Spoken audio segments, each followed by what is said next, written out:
Hello everyone and welcome back to my channel for a new mock special video, today with the Metal Gear Rex from the Metal Gear Solid video game.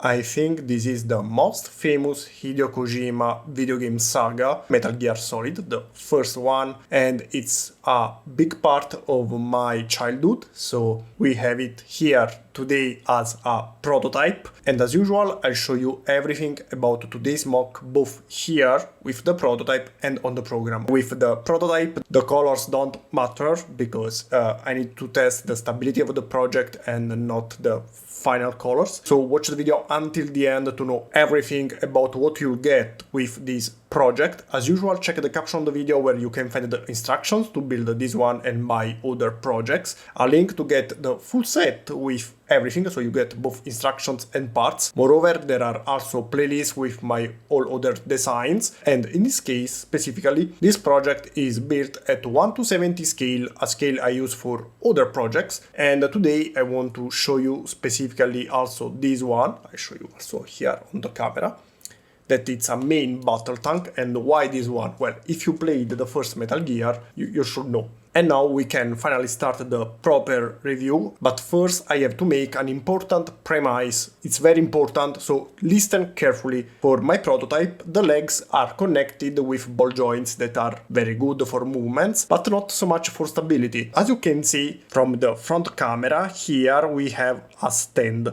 Soon I'll show you that we can even remove the stand and Metal Gear will still stay on its legs. The main difference with the product you'll get is that the final design don't have the ball joints, but it has this system. I don't know how many of you know about this specific part. It's very stable compared to the ball joints. In fact, I would like to let you listen. Here I have the microphone. The sound you are listening in this moment, not my beautiful voice of course, but this, it's friction. Now why I didn't use this part? Because it's not exactly this one, but similar to this one. I'll show you later in the digital program. But yeah, the final product will use this system for the legs, while here we have ball joints. Now, even with the ball joints in the legs, everything else will work as the final product. Now I want to remove here this little stand to show you that it can stay even with the ball joints on its legs. See, I removed it. No hands, magic. See, you can see, but the stability is not really good, so it may collapse during the video. If it happens, don't worry, the final one has a different system, so please forgive me, but I didn't want to wait to show you the prototype. I ordered the parts. Maybe in the future I'll make a second video review with the final product and proper colors, proper parts and everything, but I wanted to show you this baby. It's really beautiful. And I think we can start moving it a little bit and hopefully will not collapse, but if it happens again, don't worry. Maybe we can start from the head that you can see here.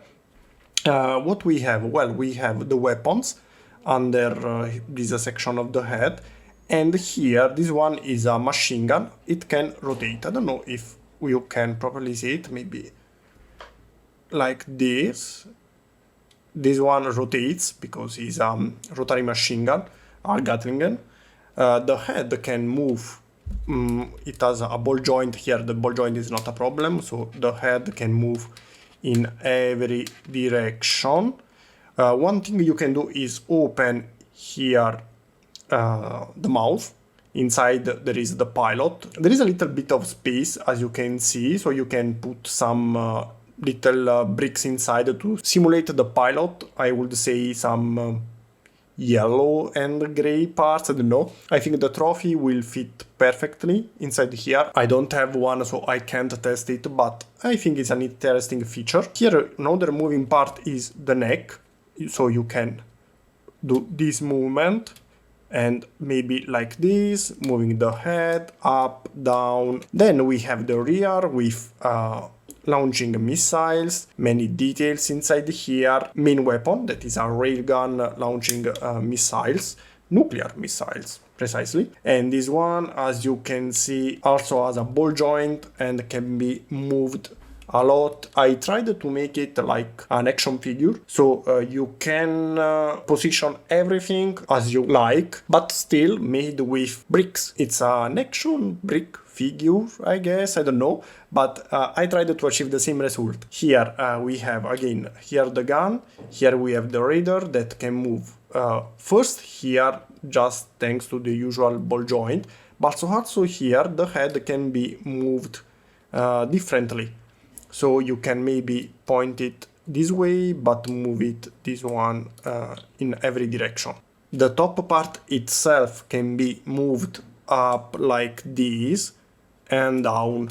Why this is needed? Well, because depending on what pose you want to achieve, this one is needed. For example, if you point it down, okay, like this, I don't move the legs yet, simply because again, they may collapse, but if you point it down like this, okay, you can move the head up and the weapons point down. We don't like it, so you can move this one up and point the weapons up. Also move here the neck up like this, maybe, okay, and you can achieve this peculiar pose. It's very famous, maybe like this, you can recognize it, where it points down like this, okay? That's why this one can go up and down separately. I tried to achieve as many movements as possible. One good thing, maybe you have already noticed at this point, I'm moving it a lot, but even with not proper parts,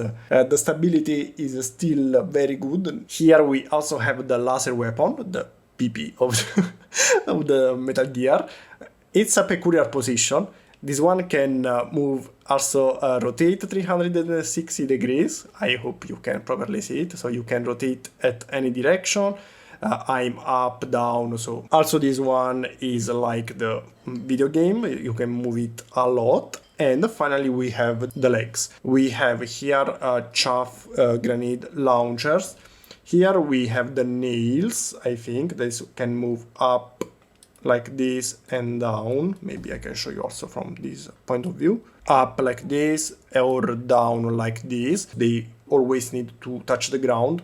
This is the one touching the ground. If you put it like this one will be the one touching the ground. On the rear of the leg we have this one, like a stabilizer. Is needed to keep it steady on the ground, but this one can be retracted and closed inside. You can position the leg this way. Of course, this one is the most stable one because everything is on the ground. This one is very stable as well, using this part. The less stable that we can't achieve with the ball joints, unfortunately, is using only this part, so only the feet. Now, I want to show you the result anyway. Try to show you the result anyway. Let's close these two parts. And before doing it, here we have this little part that I don't know what actually is. I think some sort of protection, a skirt. And also this one, as you can see, has many movements. You can rotate it, you can turn it up, down. And see, if we move the leg one like this and one like this, of course the nails here need disconnected. Of course. Okay, I would like to make less cuts in the video as possible, just to show you that everything else is very stable. Maybe like this. Okay, so this is the other pose you can achieve, where it can stay on the legs. This time they are not retracted, we don't have the stabilizer open below here, but let's see, maybe we, maybe we can achieve it anyway. Oh, okay, honestly, I didn't expect to work. So even with the ball joints, it works. Hopefully will not collapse, but if we want to make everything perfect, okay, now the nails have to go down, one here, and 4, and yeah, it works. Okay, we still have a problem because, as you may notice, as soon as I touch something, it starts to shake a lot because it's not really stable. With the proper parts, of course, you will not have this problem. So yeah, we still need this one. It's not a really big difference in terms of movements, but yes, it's a big difference in terms of stability. This is the final result. Okay, yeah, it's stable. Even if I don't. Okay. No. Okay, I spoke too early. Okay. See, you have to be very careful. But yet, it works even with not the proper parts. So it's play proof, I think. So maybe yes, some piece can disconnect. It's still made with bricks. It's not a 3D model, but overall it's pretty stable. You can shake it, play with it, and the video can already finish here. Now I'll move quickly on the program to show you just a few things with the proper colors. It's beautiful as well, of course, but here I think is better. The only thing I wanted to show you here is the proper parts. As you can see, they are not ball joints. Everything else is the same. One last thing different. For my prototype here, I used a different solution because these two little parts are new, maybe rare, maybe expensive. If you didn't notice the difference until now, I think you can adopt my same solution that I can show you now. You have two possibilities. You can use or this one, that it's the same part but with these lines. So the result is pretty similar, but maybe you don't like it. Another solution is the one I used for my prototype that I can show you again here in this camera. Okay. Can you notice the head is a little bit different? And the solution is to use this curved part. Okay, is a little bit different, but not so much. Again, if you didn't notice during the whole video until now, it means it works anyway. One last bonus thing, it's here. Boom, the metalgear with all my 1 to 70 scale designs. They are all at the same scale, and I think it's cool to see them together like this. And the video is finished. I hope you enjoyed this special video today with a video game mock and not something really existing. And I really hope you enjoyed the project as well. If yes, remember to leave a thumbs up. Remember to let me know in the comments what you think about today's mock. And that's it. See you again next time with a new video. Bye.